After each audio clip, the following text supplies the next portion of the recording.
How to persuade a customer or a client to feature in a case study. We've all got customers that we'd like to feature in a case study, but how do we ask them in such a way that we maximise the chance of a yes? When asking, always stress two things. First, it'll just take a short phone call, only a few minutes of your time. And secondly, nothing will be published without your formal sign-off. Those are the two things that worry them most.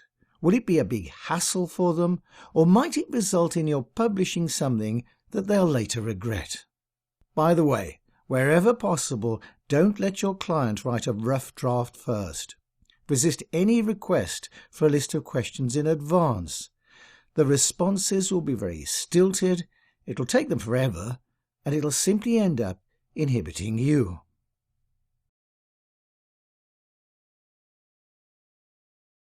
Beware of buyer's remorse. This applies to products or services that have a long sales cycle. Big projects like a major replacement of computer systems or the building of new manufacturing facilities. The best time to seek agreement to a case study like that is at the time of the sale. Your customer is relieved, the big decision's been made, so the likelihood of a yes is high. 1 week later, and buyer's remorse sets in. They begin to wonder if they've made a wrong decision. They feel exposed, so they say, sure, once the systems are fully installed, up and running, or sure, when the whole facility's been built and it's working. But that could take months, in fact sometimes years, and that's why we ask at the time of the order. You might say, but how can we make a case study around something that's not even installed or working? Easy. The case study centres around the sale. What were their business needs? What were their selection criteria? Why did they choose you? After all, that is a case study. Then, months down the line, when things are all working, you get a second bite at the cherry.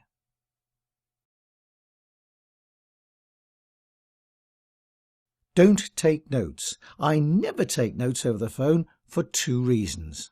First, I can never write as fast as people speak, so either I have to keep holding them up, or my notes aren't really verbatim, not exactly what the customer said.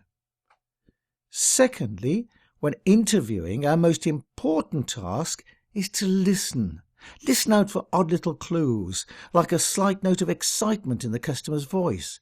That is a clue that this is something we should pursue. Now that's very difficult to do if we're too busy writing. I always record my interviews.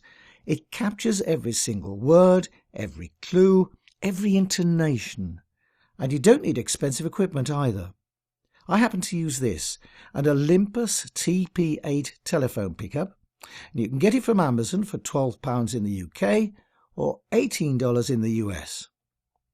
The earpiece is both a microphone and an earpiece, so it picks up both ends of a phone conversation. And the jack plug connects to your PC, a digital recorder, even an old-fashioned cassette tape recorder.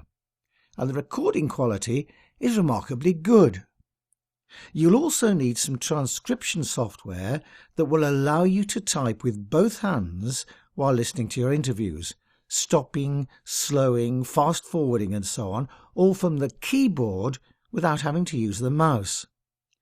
The transcription software I use is completely free of charge, and you can download it from this website. It's in your handout, of course. It's meant for heavy-duty typing, so in their sales blurb they talk about using foot pedals. Don't worry, you don't need them. It can all be done from your keyboard. I use it every day, so make sure you download the free version.